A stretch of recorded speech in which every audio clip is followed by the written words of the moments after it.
Assalamualaikum warahmatullahi wabarakatuh. Saya atas nama Akmal Faisal dari kelas A Ilmu Administrasi Negara. Saya akan menjelaskan masalah pendidikan yang ada di Indonesia. Tema yang saya angkat pada kali ini yaitu mutu pendidikan yang rendah. Rendahnya mutu pendidikan di Indonesia kemudian menjadi titik kunci sulit terlepasnya negara kita dari krisis yang telah berlangsung selama hampir 1,5 dekade ini. Kualitas pendidikan di Indonesia saat ini sangat memprihatinkan. Hal ini dibuktikan antara lain dengan data UNESCO pada tahun 2000 tentang peringkat indeks pengembangan manusia, yaitu komposisi dari peringkat pencapaian pendidikan, kesehatan dan penghasilan per kepala yang menunjukkan bahwa indeks pengembangan manusia di Indonesia semakin menurun.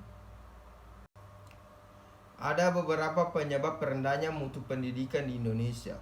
Yang pertama yaitu masalah efektivitas. Yang kedua adalah masalah efisiensi.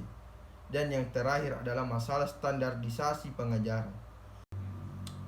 Adapun masalah khusus dalam dunia pendidikan yaitu yang pertama adalah minimnya sarana fisik, dan yang kedua adalah rendahnya kualitas guru, dan yang ketiga adalah banyaknya guru yang belum sejahtera. Selanjutnya pendidikan yang tidak merata atau pemerataan pendidikan yang tidak terjadi. Yang selanjutnya adalah rendahnya relevansi pendidikan dengan kebutuhan. Yang terakhir adalah mahalnya biaya pendidikan.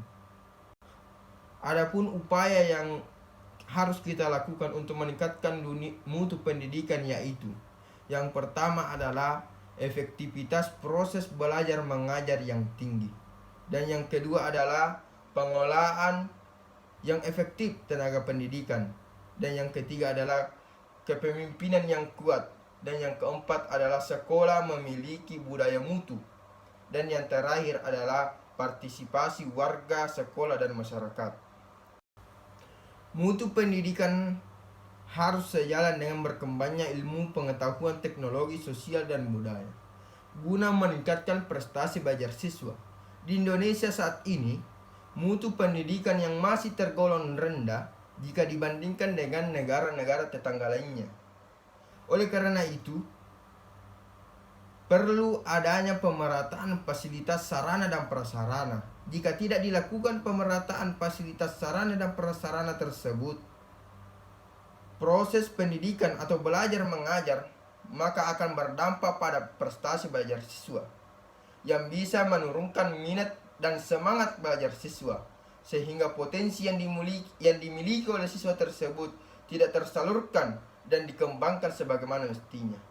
Oleh karena itu, dengan teknik supervisi pendidikan nantinya akan bisa meningkatkan kualitas pendidikan dan pendidik dan guru, menghasilkan pendidik yang kreatif dan inovatif yang bisa membimbing siswanya dengan tujuan meningkatkan prestasi belajar siswa, sehingga melalui supervisi pendidikan yang bisa meningkatkan mutu pendidikan di Indonesia. Untuk menanggulangi itu, semua perlu adanya kegiatan pengembangan keprofesian seorang guru dalam mendidik siswa agar tujuan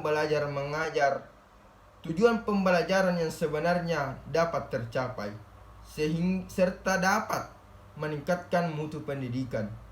Maka disinilah peran supervisi pendidikan yaitu dalam upaya melakukan pembinaan, pengawasan dan pembimbingan terhadap pencapaian standar mutu yang ditetapkan